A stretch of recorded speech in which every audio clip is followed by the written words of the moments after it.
너무 조용하기 때문이거든요. 진짜 가랑비에 옷 젖는 것보다 더 조용해요. 유튜브 쇼츠 하나 보는데 1분, SNS 이렇게 스크롤 하는데 10분, 별거 아닌 것 같지만 이게 하루에 3시간씩 쌓이면 1년에 1095시간. 이 1095시간이면 새로운 기술 하나를 마스터할 수 있는 시간이에요. 부업으로 월 100만 원을 벌 수 있는 시스템을 만들 수 있는 시간이거든요. 우리가 돈을 번다고 믿고 있는 그 행위의 90%는요, 사실 돈을 버는 게 아닙니다. 냉정하게 말씀드리면 우리의 소중한 시간을 파는 행위거든요. 그냥 시급으로 계산되든 월급으로 계산되든 결국에는 내 시간을 누군가에게 팔고 그 대가를 받는 거란 말이에요. 근데 반대로 부자라고 불린 사람들은, 이 사람들은요, 돈을 버는 게 아니라 시간을 사고 있는 사람들입니다. 자, 결론부터 말씀드리면 자본주의라는 게임의 룰이 생각보다 단순해요.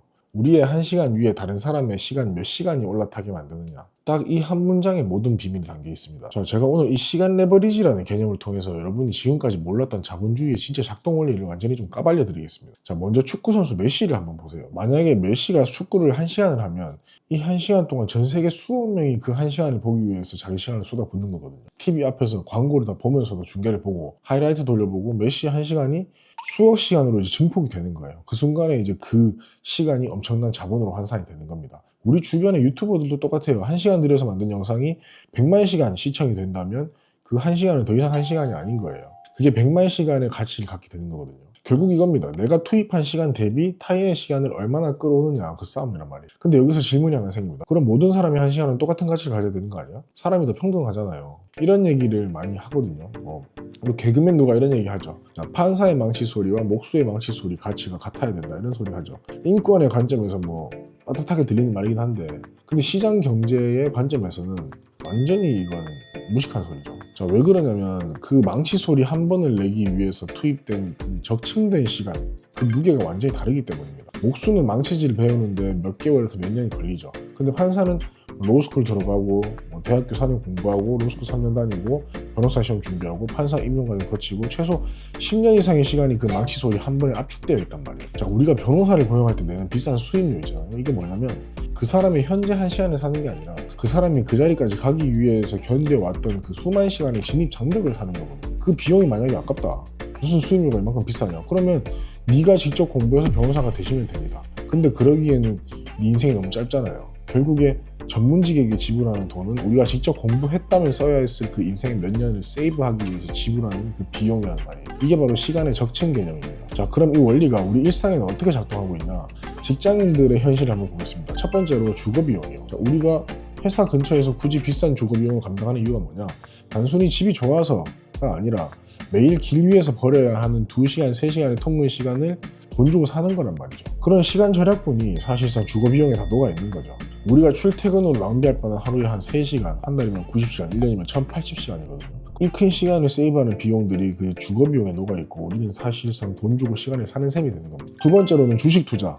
어떤 기업의 주식을 산다는 건요, 그 기업 직원들이 쏟아붓는 노동시간과 그 기업의 경영진이 쏟아부는 그 생각의 시간, 그리고 미래의 그 기업에 열광할 고객들의 시간을 내 자산으로 적층시키는 행위란 말이에요. 내가 주식을 비싸게 팔 수 있는 이유는 그 기업 위에 더 많은 사람의 시간이 올라탈 거라는 기대 때문입니다. 테슬라 주식이 오르는 거는 일론 머스크가 잘생겨서가 아니라 전 세계 수백만 명이 테슬라 차를 사기 위해서 돈을 모으는 시간, 테슬라 공장에서 일하는 직원들의 노동 시간, 이 모든 시간이 그 주식 가격에 반영이 되는 겁니다. 그리고 그걸 인정하는 사람들이 모여들수록 그 가격이 더 높아지는 겁니다. 세 번째로는 대출이랑 DSR입니다. 은행에서 우리가 DSR 보잖아요. 우리가 은행에 팔아야 할 미래의 시간을 계산하는 지표입니다. 만약에 연봉이 1억인데 내가 5억 대출 받는다, 하나도 안 쓰고 다 모았다 했을 때 은행이 내 인생에 몇 년 아껴주는 거예요? 4년이네요. 근데 만약에 내가 연봉이 5천만 원이다, 그럼 10년 아껴주는 거예요. 그렇기 때문에 DSR을 본다는 의미는 내가 이만큼의 돈을 니한테 빌려주면 내가 네 인생을 몇 년 세이브 해주는지 확인해보는 거랑 똑같은 거거든요. 그렇기 때문에 그 DSR에 따라서 금융 비용이 달라지는 거예요. 5년보다 10년이 더 비싸겠죠, 당연히.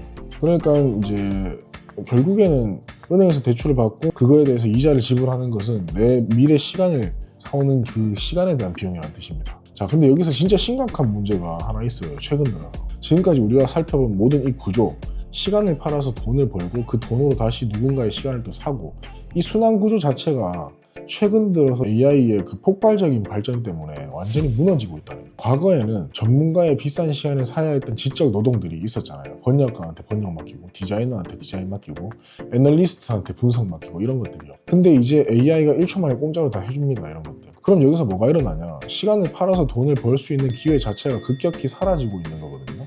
근데 동시에 AI를 도구 삼아서 자기 시간을 수만 배로 증폭시키는 사람들도 생기고 있어요. 한 사람이 AI 10개 돌려서 예전에는 100명이 하던 일을 혼자 해내는 거, 그런 거. 그러면 그 사람의 한 시간이 이제 100명의 시간 가치를 갖게 되는 겁니다. 결국 AI 시대에는 두 부류로 나눌 수밖에 없어요. AI를 도구로 삼아서 자기 시간을 수만 배로 증폭시키는 사람, 그리고 자기 시간의 가치가 빵원이 돼가지고 시장에서 축출되는 사람. 이게 전부 다 시간 전쟁터라는 거예요. 그러니까 내 시간의 주권을 잃어버리는 순간에 우리는 그저 누군가의 수익을 위한 데이터 조각이 될 뿐이다, 이겁니다. 자, 근데 여기서 제가 조금 얘기를 더 드리면, 이렇게 시간 주권을 잃어버리고 있는데도 대부분의 사람들은 그 사실을 인지를 못하고 있습니다. 왜 그러냐면 우리가 시간을 잃어버리는 과정이 너무 조용하기 때문이거든요. 진짜 가랑비에 옷 젖는 것보다 더 조용해요. 유튜브 쇼츠 하나 보는데 일본 SNS 이렇게 스크롤 하는데 10분 별거 아닌 것 같지만 이게 하루에 3시간씩 쌓이면 1년에 1095시간. 이 1095시간이면 새로운 기술 하나를 마스터할 수 있는 시간이에요. 부업으로 월 100만 원을 벌 수 있는 시스템을 만들 수 있는 시간이거든요. 근데 우리는 그 시간을 유튜브 알고리즘에 그냥 다 갖다 주고 있는 거예요. 그럼 유튜브는 뭘 하냐? 우리가 헌납한 그 1095시간을 광고주들한테 팔아서 돈을 버는 겁니다. 우리는 시간을 팔았는데 땡전 한 푼도 못 받았고, 유튜브는 우리 시간을 팔아서 조 단위로 돈을 벌고. 이게 얼마나 무서운 구조냐면, 우리가 시간을 잃어버린다는 그 자각조차 없이 아주 기분 좋게 재미있게 막 도파민 나오면서 시간이 빠져나가고 있다는 거예요. 자, 그러면은 이 시간들이 전부 빠져나가면 뭐가 남냐? 후회가 남습니다. 근데 이 후회라는 게 진짜 독특한 특성이 하나 있습니다. 이 후회라는 게 절대로 현재 시제로 오지 않는다는 겁니다. 20대 때는요, 시간을 낭비하고 있다는 생각을 잘 안 하거든요. 아직 젊으니까 나중에 하면 되지 이런 생각으로 시간을 흘려보내요. 근데 30대가 되면 그때 후회가 옵니다. 20대 때 그 시간에 영어 공부라도 좀 할걸. 그때 부업이라도 시작할걸. 30대도 마찬가지예요. 아직 괜찮아. 40 전에는 뭐라도 되겠지 하면서 또 흘려보내요. 그러다 40대잖아요. 그러면 후회가 또 찾아오거든요. 30대 때 그 시간에 자격증이라도 딸걸. 그때 투자 공부라도 할걸. 이게 뭐냐면 시간이라는 자원 자체가 그 가치를 잃어버리는 순간에는 통증이 없다. 마치 당뇨병 초기처럼 아무 느낌 없이 조용히 진행되다가 어느 순간 돌이킬 수 없는 지경까지 돼서야 비로소 통증이 찾아온다는 겁니다. 그리고 그때는 이미 너무 늦어버린 거예요. 후회라는 감정이 왜 이렇게 무섭냐면, 후회는 단순히 아쉽다는 감정이 아닙니다. 후회는 내가 돌이킬 수 없이 잃어버린 가능성, 이거를 마주보는 그 고통입니다. 우리가 뼈 아픈 후회라고 하잖아요. 뼈가 아픈 거예요. 20대 때 3000시간을 낭비했다는 건요, 단순히 3000시간이 잃어버린 게 아니고, 단순히 내 수명에서 3000시간이 삭제된 그런 게 아니고, 그 3000시간으로 만들 수 있었던 완전히 다른 인생에 대한 가능성을 잃어버린 거예요. 그 인생이 이제 돌이킬 수가 없는 거죠. 돈을 잃으면 다시 벌 수가 있지만 시간을 잃으면 절대 되돌릴 수가 없잖아요. 자, 우리 다들 알다시피. 그래서 시간을 그냥 흘려보낸 사람한테 후회는 필연적으로 찾아옵니다. 이게 확률의 문제가 아니고 누구한테는 오고 누구한테 안 오고, 그러니까 시간 문제인 거예요. 보통 20대를 방황하면 30대를 준비 없이 보내면 40대, 반드시 그 청구서가 날아온다는 겁니다. 아주 불편한 진실이죠. 근데 마주하지 않으면 나만 손해인 거예요, 동시에. 자, 그럼 어떻게 해야 되냐? 우리는 지금 이 순간부터 막연한 불안감을 버리고 적절한 도구를 쥐어야 됩니다. 우리 의지력이나 우리의 생각이나 우리의 통찰이나 이런 걸로는 한계가 있어요. 그러니까 머릿속으로 계속 인생을 암산하지 말자, 이겁니다. 이런 시간 쟁탈전 전쟁터에서 우리가 승리를 하려고 하면 우리 삶이 어떻게 쓰여지는지, 우리 삶이 쓰여지는 모습, 즉 우리가 쓰는 시간의 모습을 명확히 기록하는 것에서부터 이제 시작이라는 거예요. 그게 뭐냐면 가장 원시적이면서도 가장 직관적인 방법, 계속 기록하는 겁니다. 기록. 보이지 않는 거는 관리할 수가 없고, 관리할 수 없는 건 절대 이거 가지고 우리가 부가가치를 창출할 수가 없거든요. 관리할 수 없는 걸 가지고는 우리가 레버리지는커녕 아무 부가가치도 창출할 수가 없습니다.